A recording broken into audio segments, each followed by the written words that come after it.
Hello, everyone, and welcome to Spaceflight Now's live coverage of the latest mission from Cape Canaveral Space Force Station. I'm Will Robinson Smith, reporter with Spaceflight Now. It's good to be with you here on this Tuesday afternoon. We are broadcasting, as we always do, from the Spaceflight Now News Bureau here at NASA's Kennedy Space Center. You're taking a live look right now at a Falcon 9 rocket from SpaceX, which is preparing to embark on a mission dubbed NROL 77 on behalf of the National Reconnaissance Office here in the United States. This is a classified payload designed to support the U.S. national security interests and that of its allies. So, information about what is inside the payload fairings is not readily available, but we will support our coverage of this mission through to the point where the booster returns to the landing back at landing zone 2. Time now currently T-minus 59 minutes, 15 seconds and counting. Looking at an on-time departure of this Falcon 9 rocket here. We've got a whole bunch of angles on this Falcon 9 rocket, which will fly on a northeasterly trajectory once it does depart Florida's Space Coast. As you can see from the turn basin view, it's a little bit breezy here today. Might have noticed that from the shot across the water on Merritt Island from Pete just a moment ago as well. Heading into this launch opportunity, though, meteorologists with the 45th Weather Squadron forecast a greater than 95% chance for favorable weather for a launch today with no concerns of note. Let's look at an overhead view now, courtesy of NOAA's GOES East satellite. You can see some clouds streaming in a couple of different directions over Brevard County, where the Merritt Island National Wildlife Refuge is situated. Of course, the home to both the Kennedy Space Center and Cape Canaveral Space Force Station.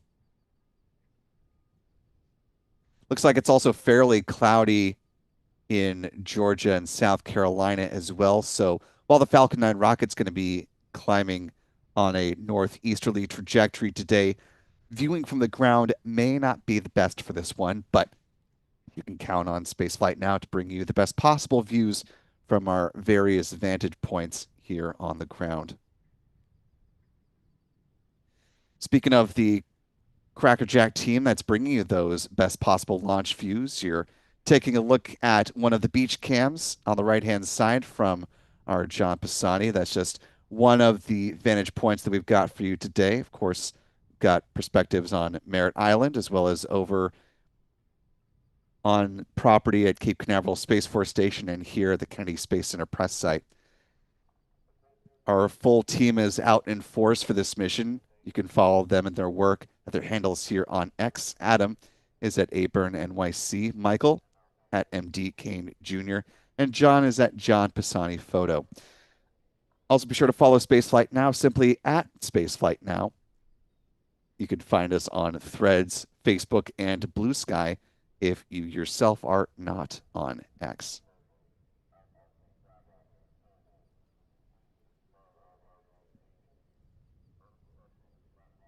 As we're getting rolling here today, 56 and a half minutes remaining on the clock. We want to thank the more than 700 of you who are watching along with us live. I know it's sort of an odd hour for those here in the United States. It's lunchtime for some, not quite lunchtime for others, and certainly not quitting time for the vast majority of us, sad to say. But we appreciate you making the time to be with us for our broadcast. And you could do us a big favor just by clicking that like button beneath the video and sharing the stream to allow some more folks to find their way into our live launch coverage. And we certainly welcome our international friends around the world as well.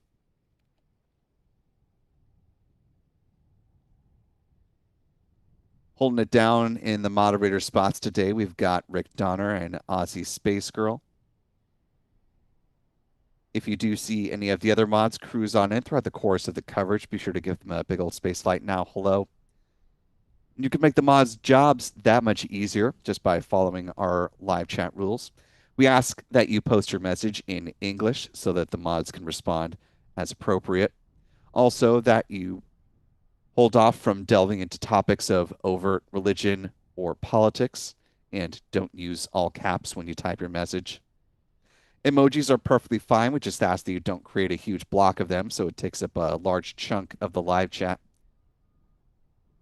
And last but certainly not least, we ask that you treat each other with the kindness and respect that you yourself would like to be treated with, and we'll all get along swimmingly. This and every other live launch opportunity are made possible in no small part thanks to our wonderful channel member community here on YouTube. So thanks to folks like Geyser XYZ, Sue Straub, Cobra Emergency, Sillywook21, Nummy Droud, Lloyd Green, and many, many others. Butterfly, Mark, hello, hello. Channel membership comes with a number of perks, including discounts at our online shop, which is shop.spaceflightnow.com. Access to member-only videos here on YouTube, access to our members-only Discord server, and of course the ability to watch all of our live launch liftoff moments from here in Florida in 4K. And I'll add the additional launch and landing moments here in Florida for today. That's right, the booster that is flying today's mission, tail number B1096, going to go up at pad 40 and return for a landing, aiming at landing zone 2 there at Cape Canaveral Space Force Station.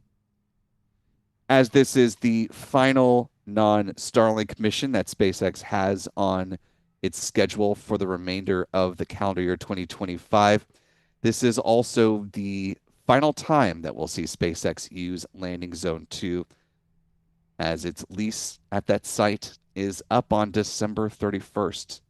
As part of Cape Canaveral Space Force Station and Space Launch Delta 45 expanding access to its various launch sites, it is requiring that companies who want to return their boosters for a landing on land to do so adjacent to their launch pads.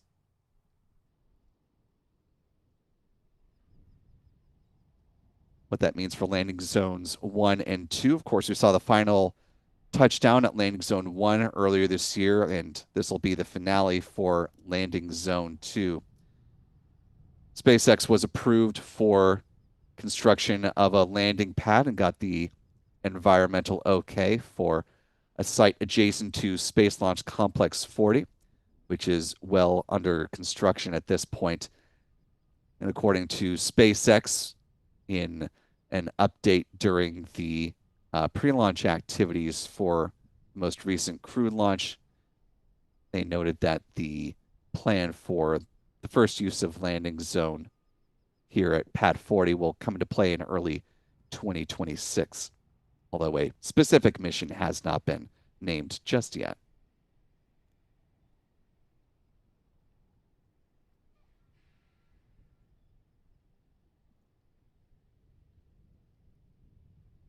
Of course, the new tenants over at landing zones 1 and 2, which will become once again Launch Complex 13, are Via Space and Phantom Space.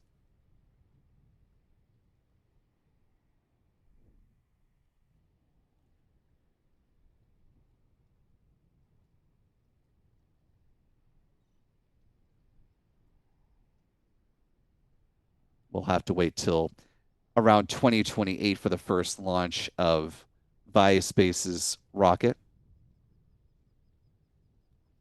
Waiting to hear more from Phantom as they shore up their launch plans for their inaugural flight as well.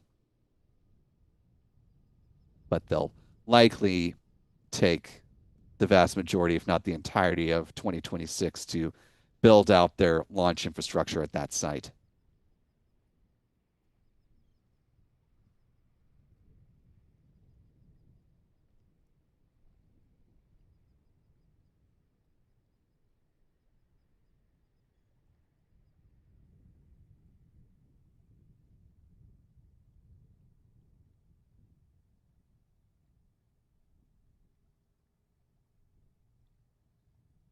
Pausing on this view of the Falcon 9 rocket here for a moment, as we're currently T-minus 15 minutes 24 seconds and counting. You'll notice that the rocket on the upper stage is sporting the gray band that we occasionally see sometimes just above the inner stage. While we don't know, well, really anything about the payload on board, unfortunately, the presence of the gray band is typically noted as a mission extension kit, which allows the propellant on board to stay at the correct temperatures as the upper stage goes through a long coast phase.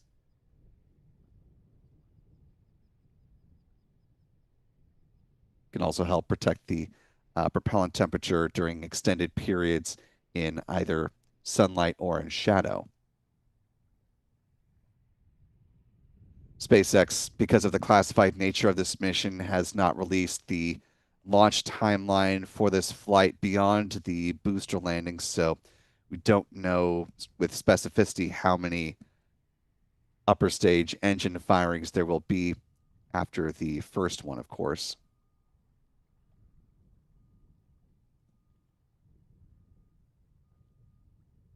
This mission is not in support of the National Reconnaissance Office's so-called proliferated architecture. Their constellation of satellites believed to be Starshield in low Earth orbit. This is a different type of classified mission, so even less is known about this one in particular. But this mission does bring the end of launches for the NRO for 2025. There have been 10 missions that have been accomplished by the NRO across the majority Falcon 9 rockets, one Minotaur 4 rocket earlier this year. NRO also had payloads on board SpaceX's Transporter 12 and Transporter 13 missions, in addition to the various dedicated flights that they booked.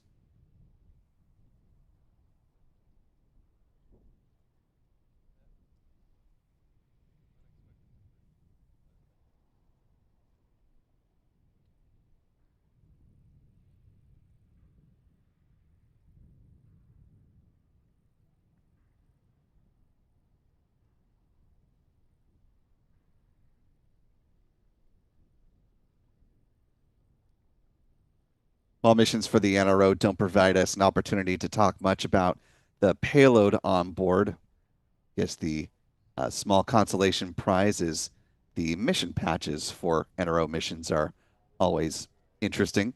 This time sporting a flying squirrel design that you can see there on the left. The patch on the right is designed by SpaceX, as noted by their characteristic four-leaf clover that appears in all of their mission patches somewhere. SpaceX, ever the nerds at heart, of course, also giving a very prominent nod to Star Wars franchise and the fact that the original film came out in 1977.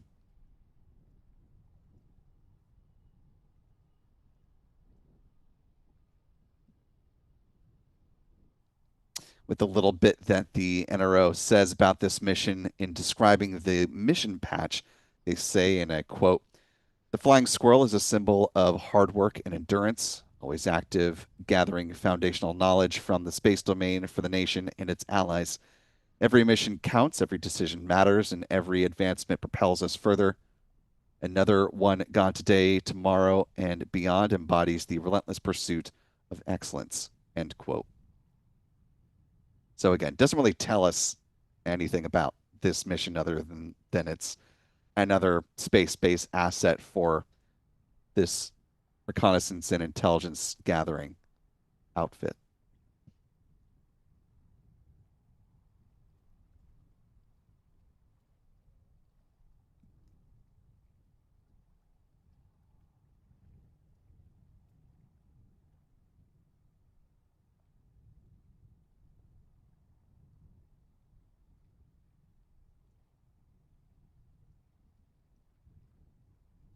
SpaceX shared some photos from the pad of the mission patch from the NRO emblazoned on the payload fairing for this flight, looking pretty new as well.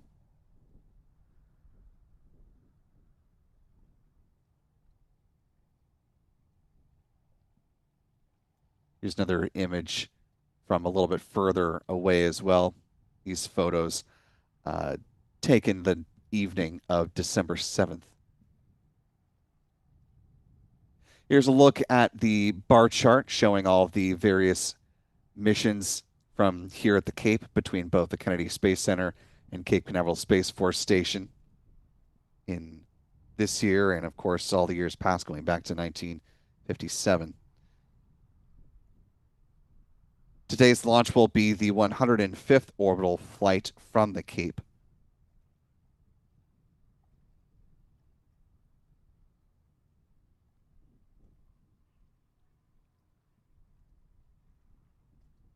Today's booster is making its fourth flight, so nowhere near enough to put it on the board with our Falcon frequent flyers list.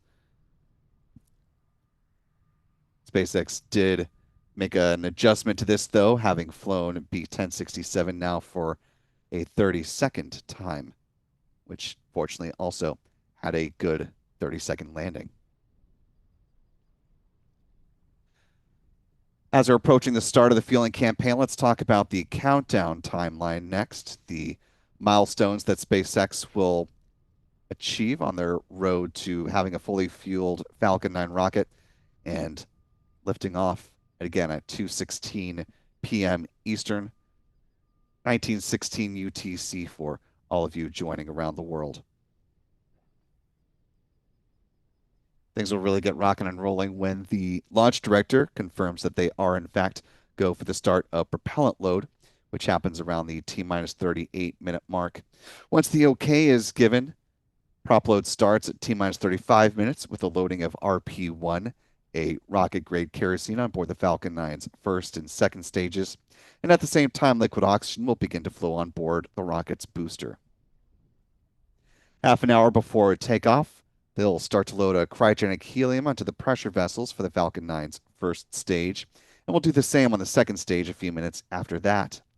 The helium is important because it's used to pressurize the main propellant tanks during flight. T-minus 23 minutes is when second stage RP-1 loading wraps up. And at T-minus 20 minutes and 50 seconds is the start of the strong back chill down. SpaceX thermally conditions the feed lines at the pad prior to loading liquid oxygen on board the rocket's upper stage. We'll see the visual manifestation of this as the so-called big vent, which begins here at pad 40 at T-minus 20 minutes and 20 seconds. That venting process lasts roughly 4 minutes in duration, setting the stage for the LOX to start flowing at the 16-minute mark. Here with this customer today, we should get pad level views of the Falcon 9 rocket beginning around T-minus 10 minutes. So be on the lookout for that. We'll, of course, bring those into our broadcast when available. The next countdown milestone, though, is at T-minus 7 minutes when SpaceX starts to flow a small amount of liquid oxygen through the plumbing and turbo pumps of the 9 Merlin engines at the base of the booster. And that'll help protect them from the risk of thermal shock and damage during startup. About 6 minutes into flight, the first stage kerosene tank is full. Then at T-minus 4.5 minutes, we'll see the strong back retraction. First, visually, the clamp arms will open up, and then the large truss structure beside the rocket, the strong back, otherwise referred to as the transporter erector, that will recline a few degrees away from the Falcon 9 rocket and stay in that position until liftoff. Then at that point, it'll pull back in a much more rapid fashion to clear the way for the vertical climb of this Falcon 9. 3 minutes before takeoff, the first stage liquid oxygen tank should be full. And at T-minus 2 minutes, will be the same on the second stage. At that point, the Falcon 9 rocket is fully loaded with 1 million pounds of propellant. In the final 60 seconds, Falcon 9 rocket will enter into an automated startup. At that point, control of the countdown is handed over from the ground sequencer to the Falcon 9's onboard flight computers. At the same time, the propellant tanks are brought up to flight pressure. The SpaceX launch director will confirm that they are in fact go for launch at T-minus 45 seconds.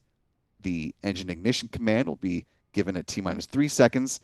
And if all 9 Merlin engines are healthy and ignite as expected, The command will begin with the hold down clamps to release the Falcon 9 rocket for a T0 liftoff. In just about 40 minutes from now, looking at that departure at 2:16 p.m. Eastern, 1916 UTC.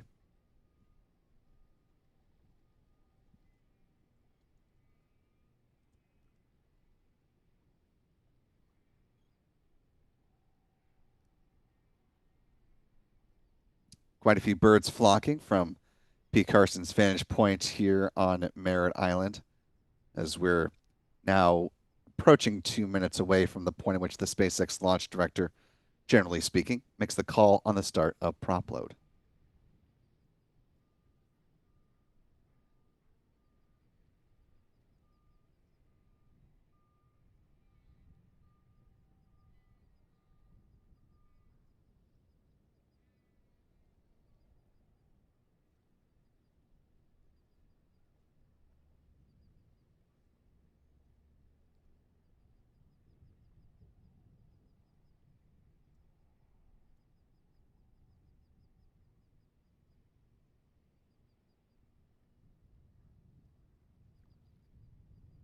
Time now, T minus 39 minutes and counting. Seeing some chatter in the live chat about the emblem that was on the payload fairing. So I want to go back to that here for just a second. As I mentioned, this is a payload that is designed and will be operated by the National Reconnaissance Office. So you may be asking, why is there a U.S. Space Force emblem just beneath the mission patch? The reason for that is this mission is part of the National Security Space Launch, or NSSL, Phase 2 contract. It's managed by the U.S. Space Force's Space Systems Command, Assured Access to Space. It's a mouthful, but that is the specific part of the U.S. Space Force that manages this national security launch contract, which was issued back in August of 2020 and was split roughly 60-40 on the missions between United Launch Alliance and SpaceX. Obviously, this is one of the missions assigned to SpaceX, and those flights are doled out, or were doled out, I should say, at this point, over the course of 5 different order years. This particular mission, NROL 77, was awarded to SpaceX in order year 5, which was in, I believe it was announced October 31st of 2023.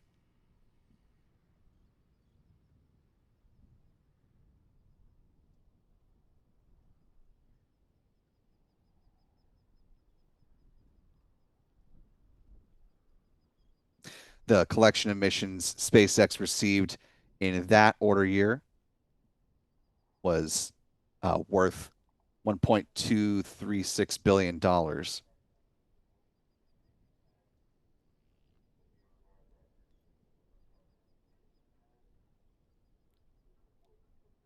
So that's the reason why the Space Force emblem is on this particular pair of fairings. It's because Space Force, in partnership with the NRO, oversees the National Security Space Launch contract. At this point, they are already into the Phase 3 contract, which is split up into 2 parts.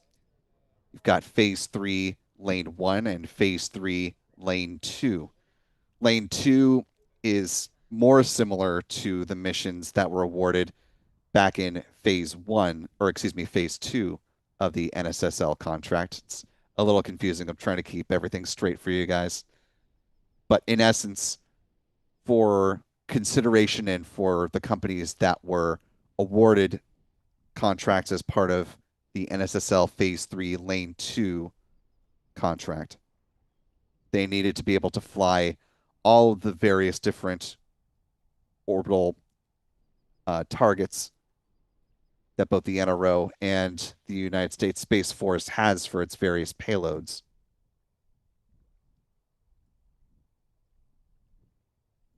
And so those missions were awarded to SpaceX as the primary recipient, then United Launch Alliance. So SpaceX gets more of the 60% side, ULA gets more of the 40% side, and then in a change from the phase 2 contract to the phase 3 contract, Blue Origin is also in the mix and will receive a total of 7 missions as a part of phase 3 lane 2.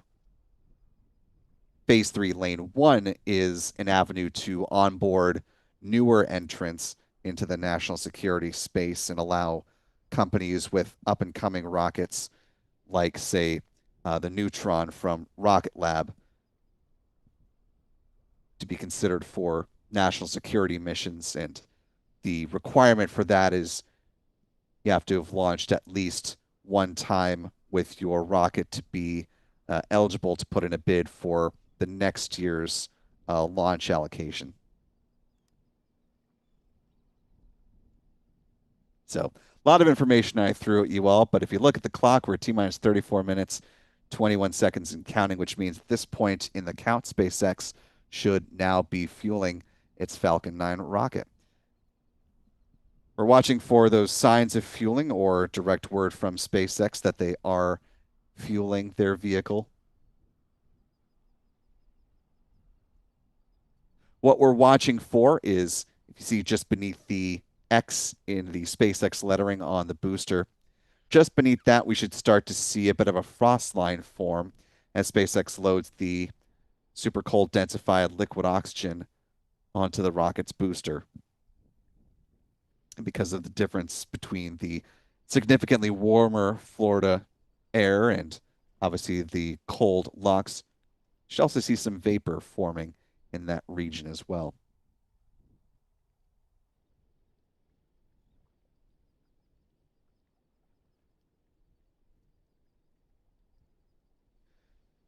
Just a few minutes ago, SpaceX reported that all systems are looking good. Weather is 98% favorable for liftoff. And they did note that propellant load was just about to begin for this mission.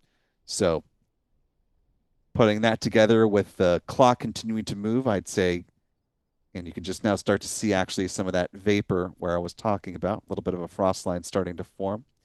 The SpaceX appears to be tanking their Falcon 9 rocket.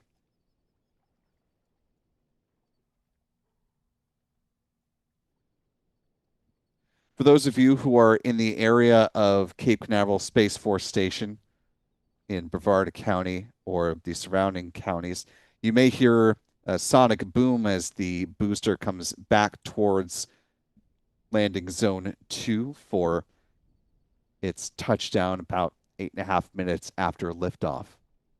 Obviously, depending on where you physically are in proximity to the landing zone, will determine about how long it takes for the sound to reach you, if it does audibly. We've got John Pisani on beach duty today. A little breezy, a little cold. You can see some folks out there in their hoodies along the coastline there with lots of avian friends. We have a nice view for that booster coming in for the landing, so we'll have plenty of different angles to share with you all.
just under half an hour to go.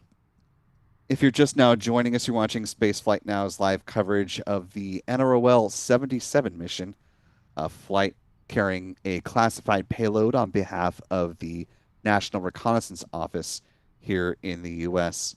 I'm Will Robinson Smith, reporter with Spaceflight Now. Good to have you with us here as we've got a little more than 1,400 of you joining us live today. If you're just settling in and you haven't had a chance yet, we would certainly appreciate it if you could do us a solid just by clicking that like button. Allows more folks to find their way into our live launch coverage.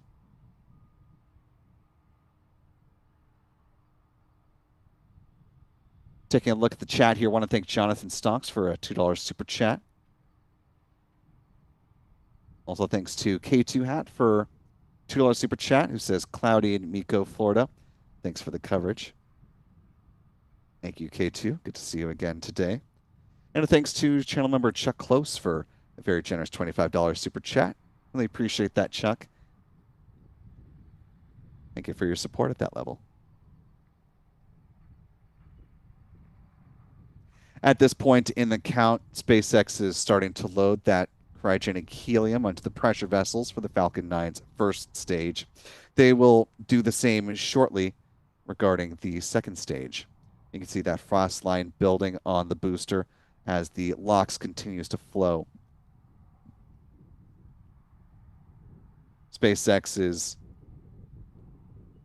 about 12 minutes away from starting LOX load on the rocket's upper stage now at this point.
Just under 24 and a half minutes remaining on the clock.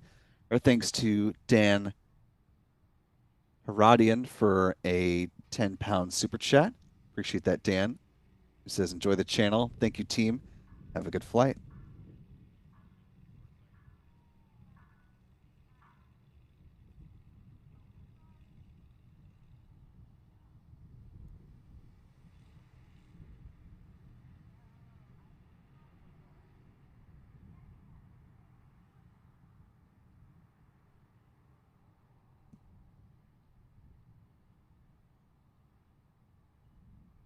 Again, as a reminder to folks who may not have been with us earlier in the broadcast when we talked about it, the booster B1096 is planning to make a return back to Cape Canaveral after liftoff with a touchdown at landing zone 2, which will bring with it a sonic boom for those in the vicinity. This is going to be the 16th and final time that SpaceX is set to use landing zone 2, bringing its total number, if all goes well, of successful booster landings back on land to a total of 69 before it starts to use landing zones that are closer to its respective launch pads for its Falcon rockets.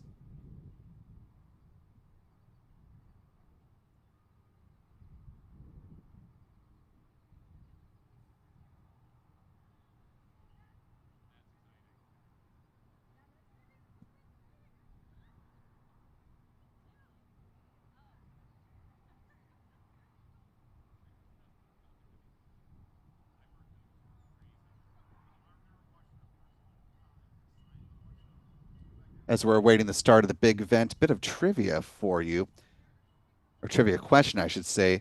What was the first booster that was not a Falcon Heavy side booster that landed at landing zone 2? What was the first non-Falcon Heavy side booster at touchdown at landing zone 2? What mission did it support? Let us know in the chat.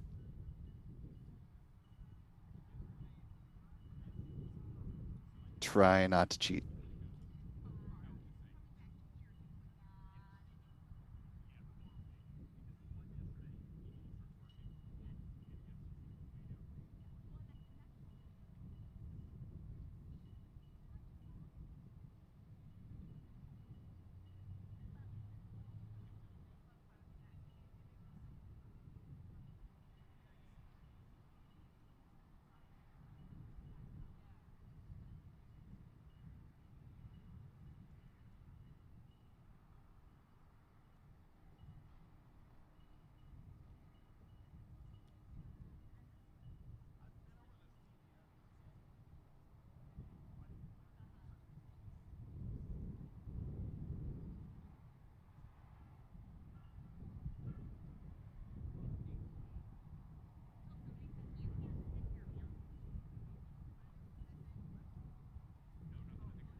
Just about 20 seconds remaining to the start of the big vent here.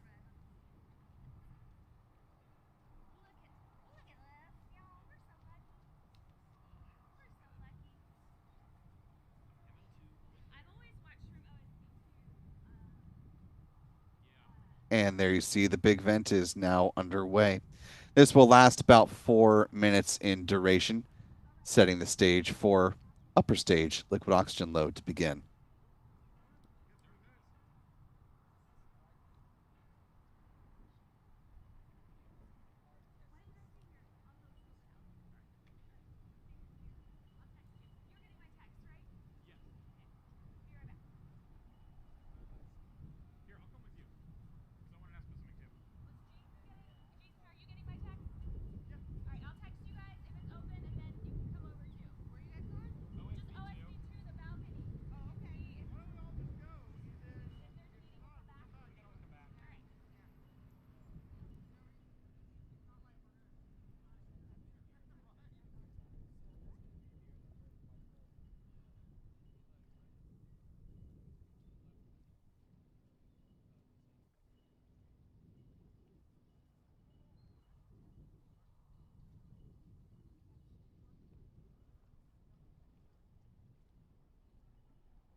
Coming up on 17 minutes and counting. We're approaching the end of the big vent.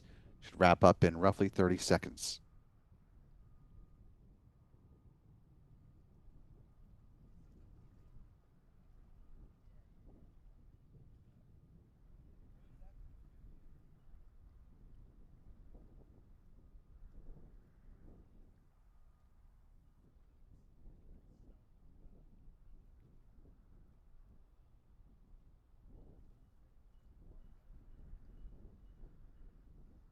(16:30 on the clock. SpaceX is preparing to start loading liquid oxygen on board the rocket's upper stage.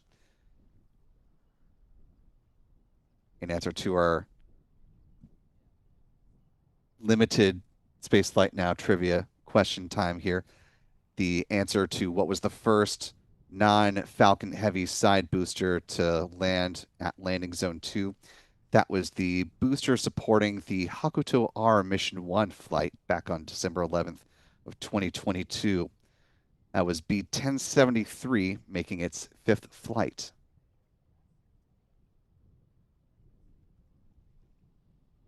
Most recently, Landing Zone 2 received the Bandwagon 4 mission booster, B-1091, on its 3rd trip to space and back.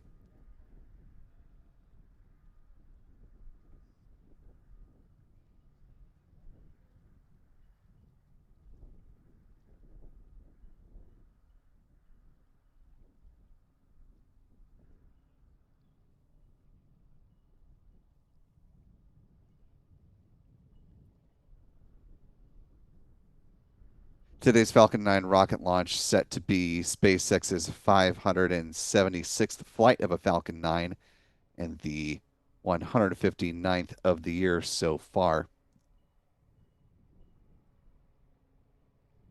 With a good liftoff today here in just under 15 minutes, their 160th of the year is coming up with the Starlink 15-11 mission from over at Vandenberg Space Force Base.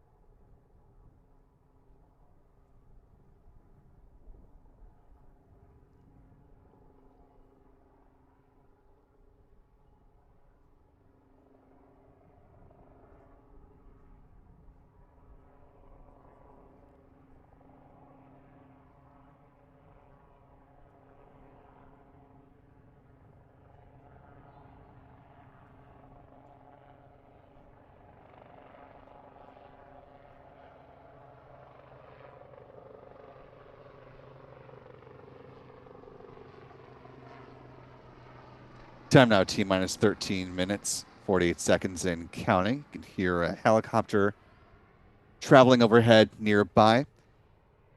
As we're getting ready to see this launch of the Falcon 9 rocket, let's go ahead and talk a little bit more about SpaceX's workhorse vehicle, Falcon 9, which stands at 70 meters or 229 feet in height, has a diameter of 3.66 meters or 12 feet. Majority of that comes from the rocket's first stage. As a reminder, the booster flying today is B-1096, which is making its 4th trip to space and back.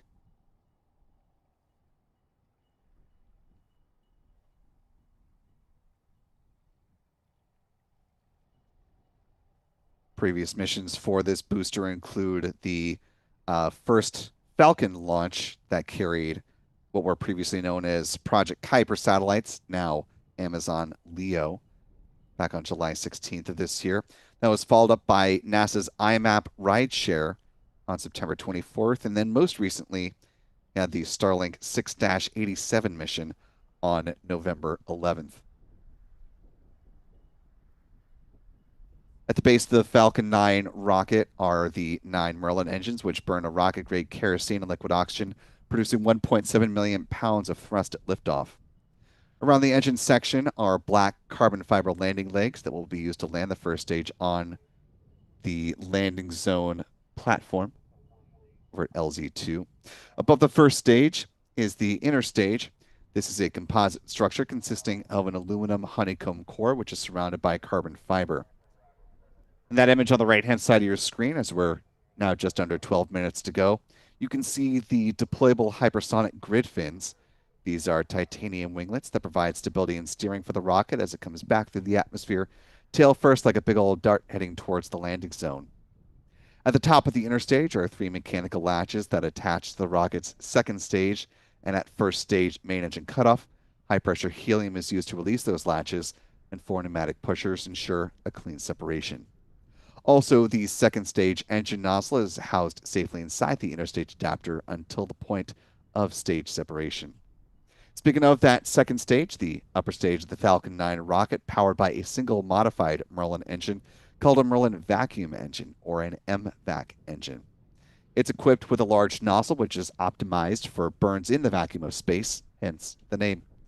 It produces more than 220,500 pounds of thrust, and we don't know how many times it will be fired on today's flight to place the NROL 77 payload into its correct orbit. That is among the bits of information that are classified on this mission. At the top of the Falcon 9 stack are the payload fairings, which are currently encapsulating the NROL 77 payload. Fairings are made above a carbon composite material and stand 13.1 meters or 43 feet in height and are 5.2 meters or 17.1 feet in diameter. Like with the first stage, which will be recovered at landing zone 2, the payload fairings will also be recovered in this mission, brought aboard a SpaceX recovery vessel and then brought through Port Canaveral, where they will be offloaded and taken to the Hangar X site for refurbishment and repurposing for future missions. 10 minutes and counting. Should be getting pad level views of the Falcon 9 rocket coming up here momentarily.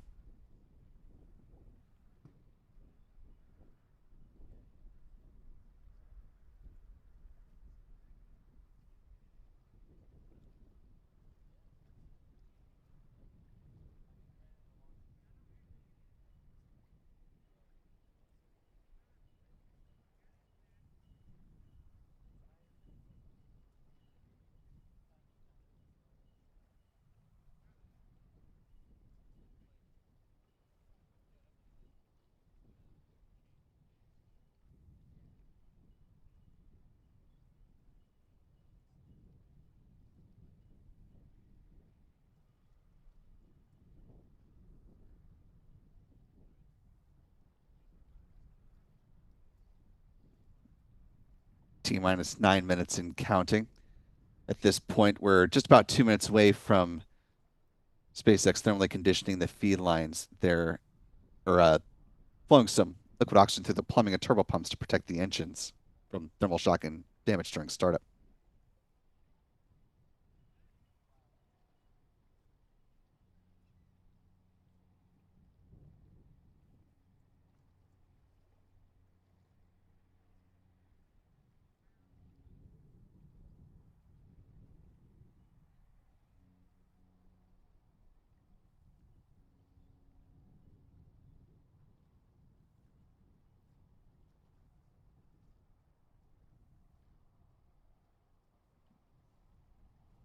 SpaceX commentator noting that teams are on track for launch at 2:16. They're not working any issues at this point in time. You can see some blue skies beneath the Falcon 9 rocket from this pad view. And performing hold authority comm checks. NOPS OD. With that, let's meet our Falcon 9 rocket on the pad. STC. Loud and clear. TC. Loud and clear. PD. Loud and clear. Comm checks complete. At 200.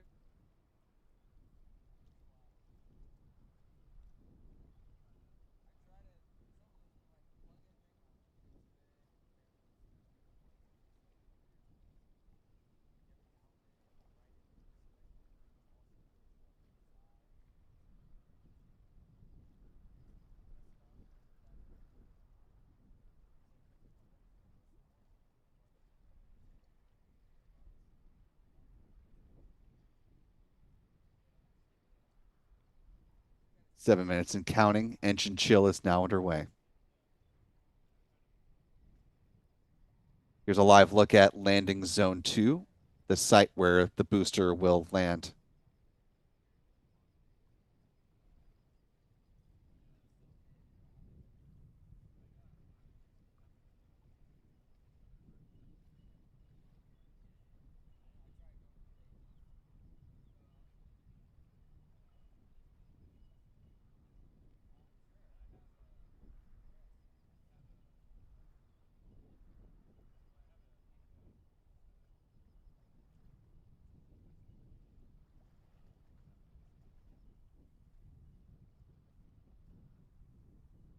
Confirmation for RP1 loading wrapping up on the first stage, a little bit ahead of 6 minutes.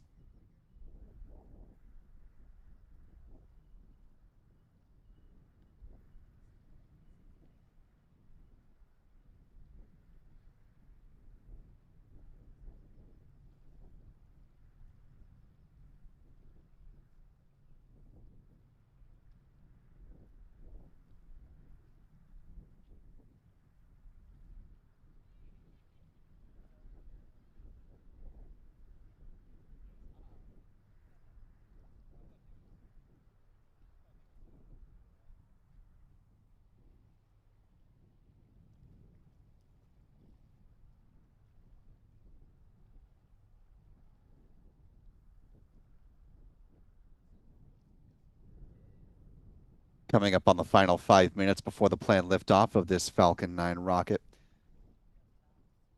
Coming up next will be the retraction of the strong back. We'll see those clamp arms just beneath the payload fairings open up, and then the strong back will recline away from the vehicle.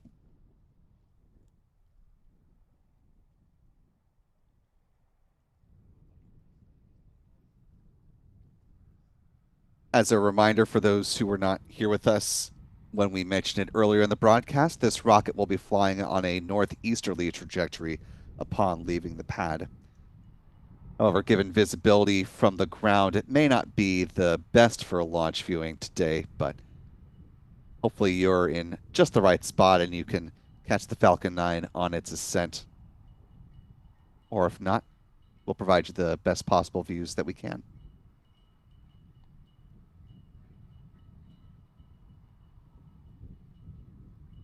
As we see the clamp arms beneath the fairings starting to open up now, I want to thank Glenn Ashworth for being a channel member with us at the pad leader level for 26 months now. Thank you, Glenn, or Glenna. It says, let's light this candle. Just under 4 minutes remaining in the count. Strong back will start to recline away from the rocket. Now you can just start to see it in motion. Look to the left side of your screen. There's the new landing zone that SpaceX will use starting in early 2026. That will be where Falcon boosters launched from this site are set to land for future RTLS or return to landing site missions.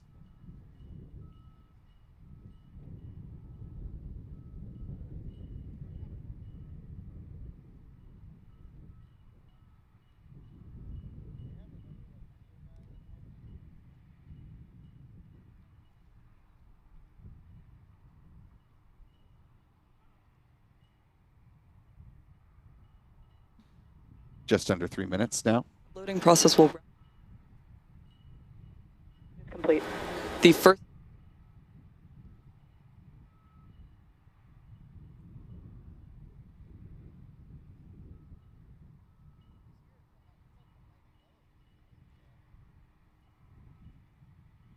Stage 1 LOX load has wrapped up. We should hear a call out regarding Stage 2 around the 2-minute mark.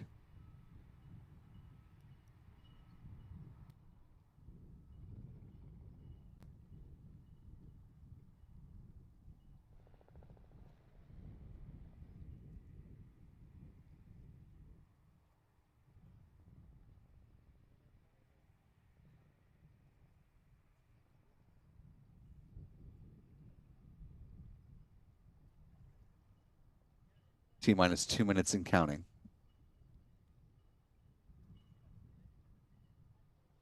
Falcon 9 rocket is now fully loaded with 1 million pounds of propellant.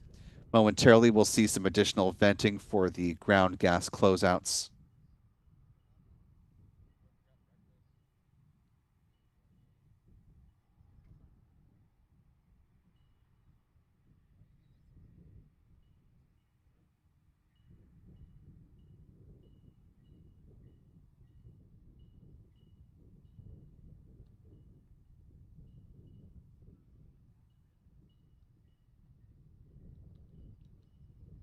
SpaceX confirms weather remains 98% acceptable for liftoff.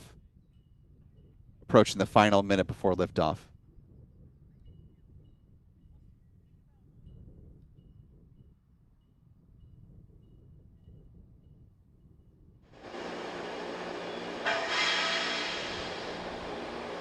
Falcon 9 is in startup. With that call, we are now awaiting confirmation that the SpaceX launch director is go for launch.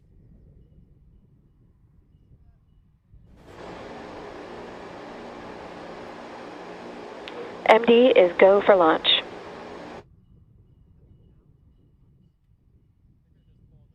With that go for launch confirmation, we're now 30 seconds away from the flight of this Falcon 9 rocket from Space Launch Complex 40.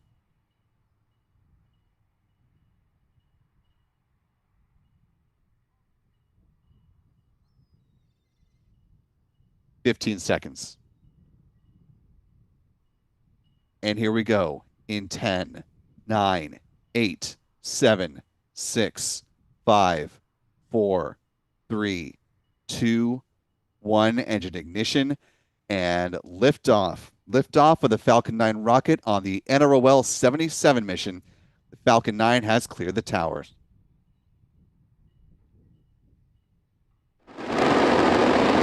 Vehicle is pitching downrange. MOC chamber pressure is nominal.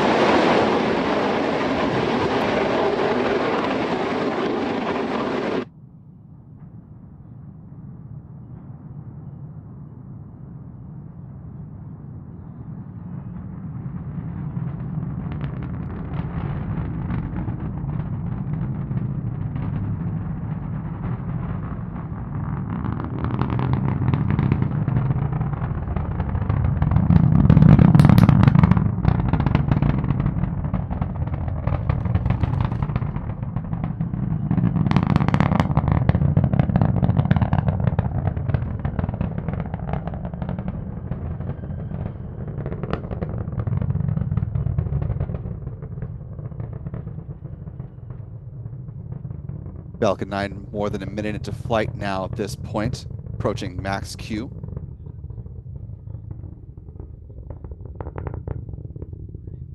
Rocket passing through the point of greatest aerodynamic pressure on the vehicle.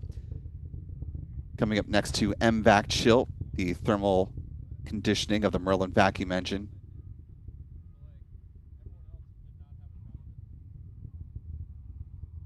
SpaceX is coming up to a few different events in fairly rapid succession, starting with main engine cutoff, or MECO, at about T plus 2 minutes and 12 seconds. That'll be followed by stage separation, the ignition of the Merlin vacuum engine, start of the boost back burn, and then the payload fairing jettison. Approaching 2 minutes into flight, we're roughly 10 seconds away from MECO.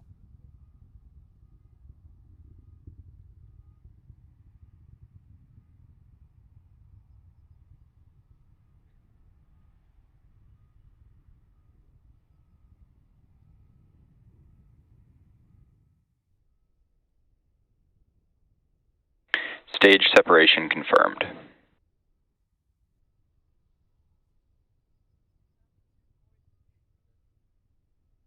Stage 1 boost back startup.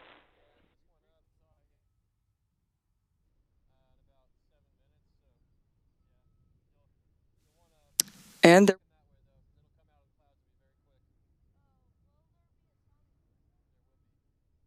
Good visuals, good callouts. Because this is a classified payload, SpaceX will not be sharing upper stage views of the Falcon 9 rocket. and it's unfortunately too cloudy for us to continue tracking the upper stage from the ground today. A little more than 3 minutes into this mission so far.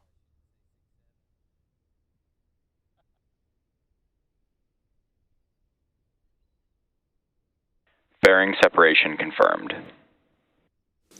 And there's that confirmation of fairing separation as we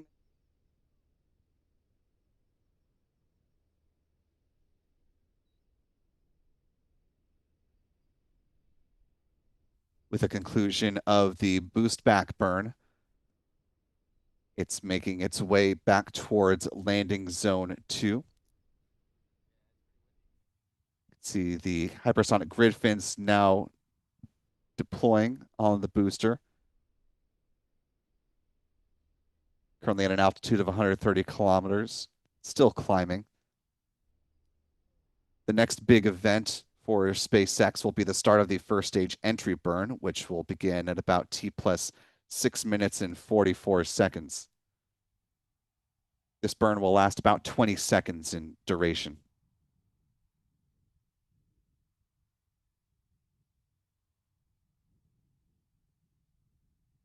SpaceX confirms that both the booster and upper stage continue to follow nominal trajectories on this mission. About 4.5 minutes into the flight. We're a little more than 2 minutes away from the start of that entry burn.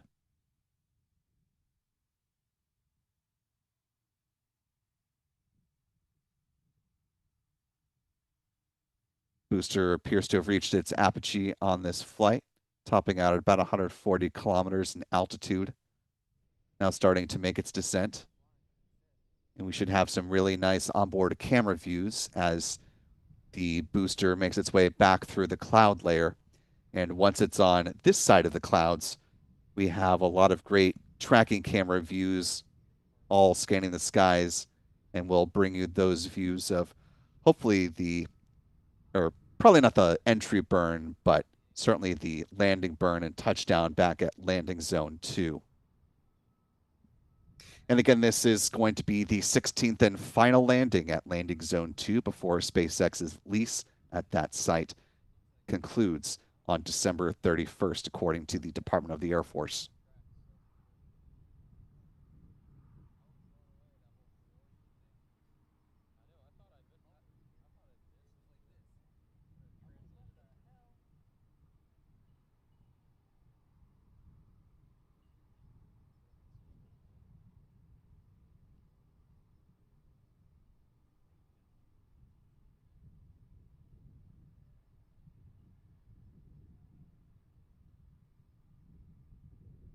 A little more than 6 minutes into the flight. We're about 30 seconds away from the start of the entry burn. Clouds may be too thick to see the entry burn. We'll, of course, be watching out for that. We will certainly have the landing burn and touchdown for you.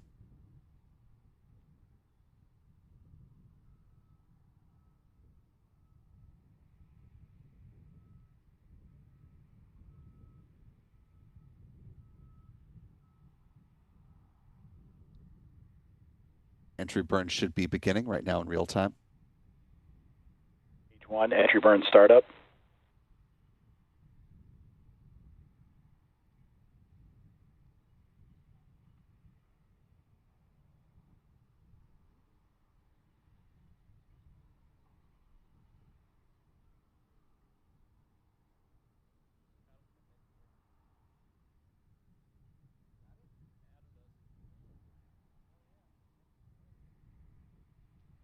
And the conclusion of the entry burn. Looking towards the start of the landing burn next. That'll be coming up at about T plus 8 minutes into this flight.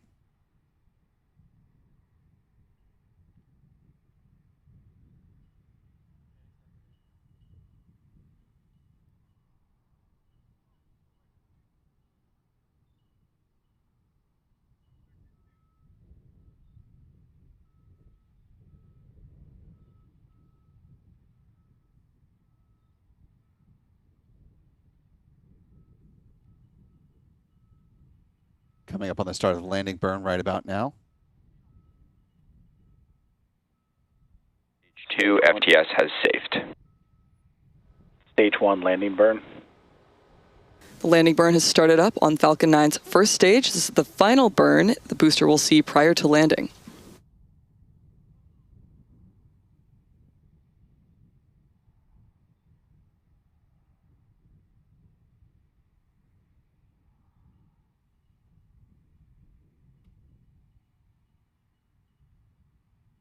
And a good landing. Nominal orbit insertion. Stage 1 landing confirmed.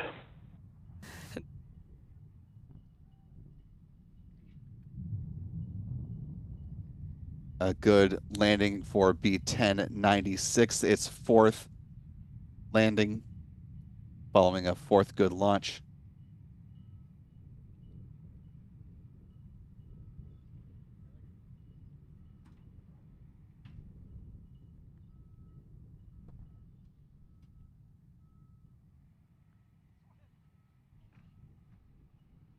And you're taking a live look out there at landing zone 2 with the final touchdown of a booster at either one of these landing sites as the lease for SpaceX comes to a close at the end of this year.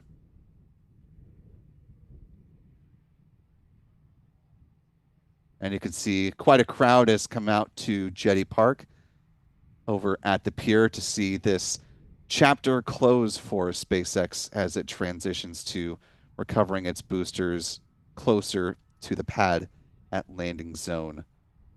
Or actually, we don't know what they're going to call it. It might be called landing zone 40. You'll have to wait and see what the naming choice for SpaceX is. Over at Vandenberg Space Force Base, they use currently Space Launch Complex 4 East and landing zone 4. So stands to reason that this landing zone over at Slick 40 may be called landing zone 40, but we'll of course wait to see what SpaceX ultimately goes with.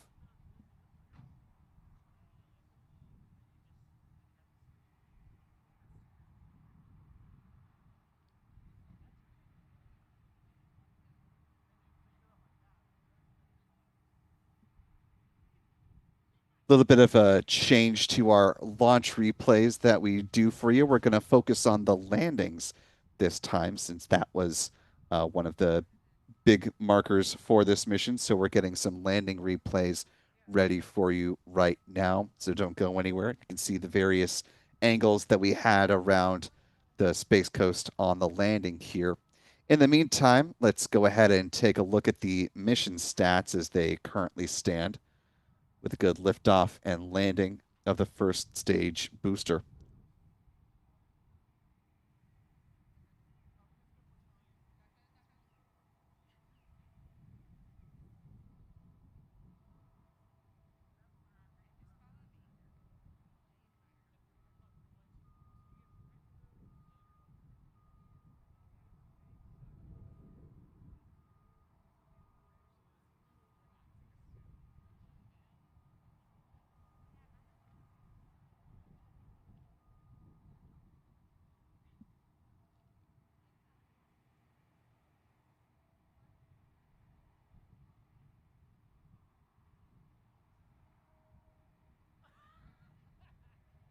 This was the fourth launch and good landing of the Falcon 9 booster B-1096. This was SpaceX's 576th Falcon 9 launch to date, the 159th of the year so far. This was SpaceX's 511th Falcon booster reflight, or the launch of a booster that has flown at least once. This was also the company's 168th orbital launch within the last 365 days. The 296th orbital launch for SpaceX from Pad 40, and the 351st overall orbital launch from this pad as well. Here's a look in bar chart form of the number of missions that they've accomplished this year as compared to years past. Moving on to some recovery stats. This was the 16th and final landing at Landing Zone 2 for SpaceX. Marked the 69th landing in Florida. SpaceX's 99th landing overall. The company's 547th booster landing between all of its landing zones as well as its drone ships. And this was the 548th overall booster landing between both all of the SpaceX Falcon rockets and the so far first landing of a New Glenn booster. Finally, with some industry stats here, this was the 105th orbital launch from the Sunshine State, marking the 168th orbital launch from U.S. soil, the 183rd launch from a U.S. rocket company, and the 292nd orbital launch around the world. There have been 6 orbital failures so far this year. Here's a look at the Cape bar chart after this mission has been notched. And here's where the pie chart currently stands. It's been a busy launch week over in China, having launched a Long March 6A rocket on the 8th, a Long March 4B on the 9th earlier today, as well as a Long March 3B. And coming up in the overnight hours for us here, going into December 10th, got a launch of a Kinetica 1 rocket as well. So busy December for orbital launches in China.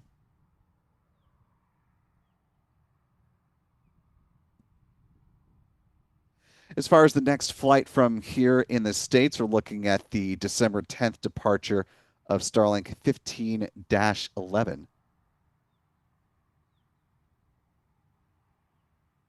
You can always head over to our website, spaceflightnow.com, click on the launch schedule tab to keep tabs on upcoming orbital launches. Starlink 15-11 is set to lift off during a window that opens just before 1 a.m. there on the West Coast, just before 4 a.m. here on the East Coast. Now we'll carry another 27 Starlink V2 mini satellites into low Earth orbit. Next mission for Rocket Lab coming up on the Raise and Shine flight for Japan. The first dedicated JAXA mission that Rocket Lab is set to launch. Looking at a liftoff at 4 p.m. local time on December 12th. 10 p.m. here on the East Coast on the 11th.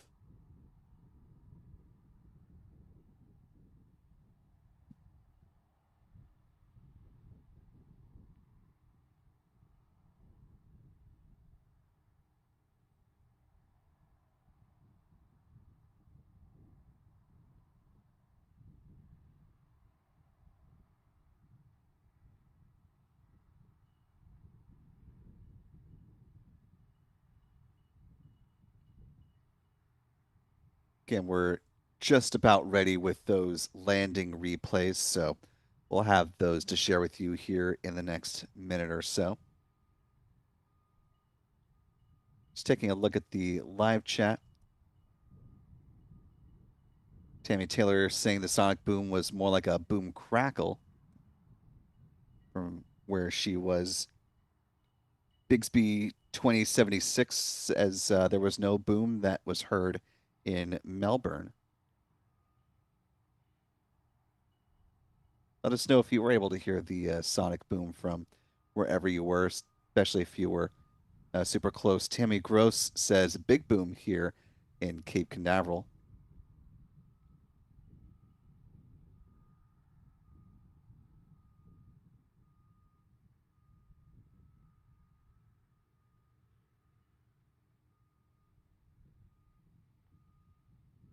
Scad267 asking if there are any more landings on land in 2025.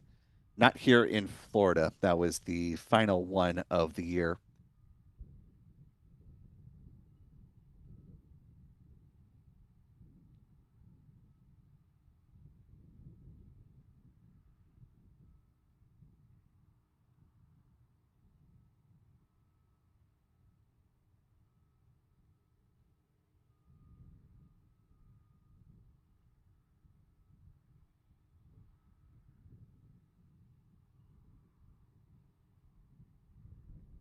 Again, we're just about ready with our landing replays here. We'll have those to share momentarily.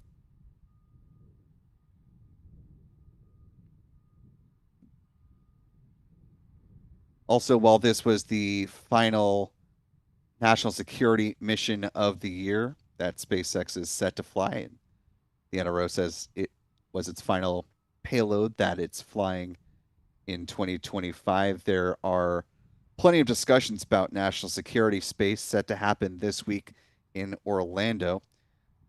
The Space Force Association is hosting the annual Space Power Conference, which we'll be attending. So if you happen to see us on Thursday or Friday, be sure to stop me and say hello. It's always great to see folks out and about in the real world.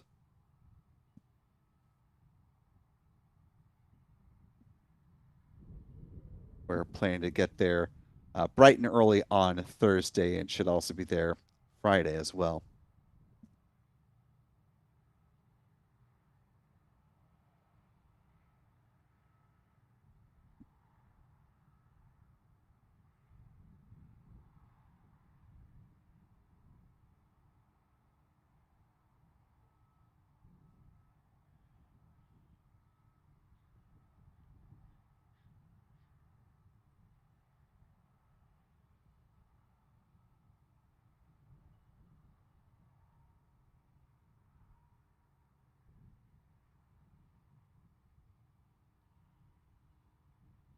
Esky Man saying in the chat, dang, I missed this today. I missed the Bada Boom too. Well, we've got a replay for you of the so-called Bada Boom. I actually like that. We've got our landing replay reel ready to show you in just a moment here.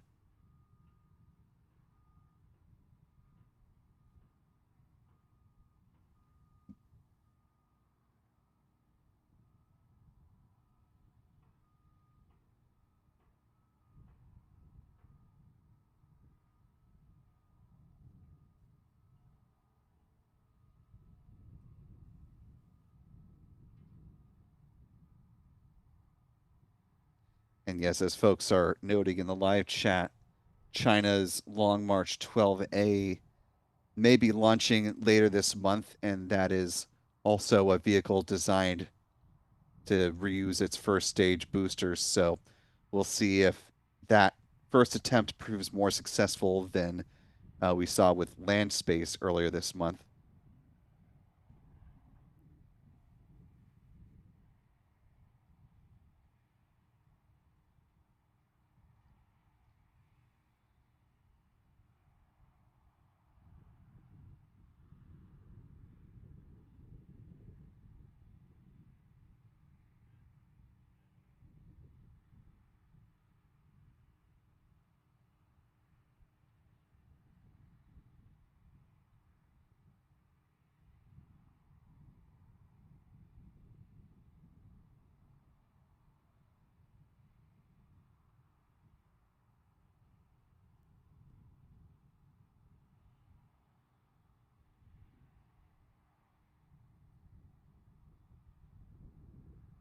Okay, I'm told behind the scenes that we're ready to start with the landing replays, so let's go ahead and roll the tape.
This will be our last shot here.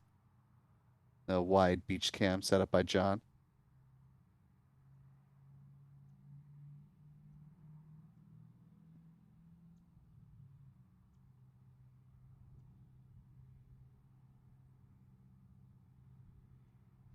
And with that, we're going to go ahead and wrap up our coverage of the NROL 77 mission. Certainly appreciate everyone for being here and your time and attention through the end with our launch replays.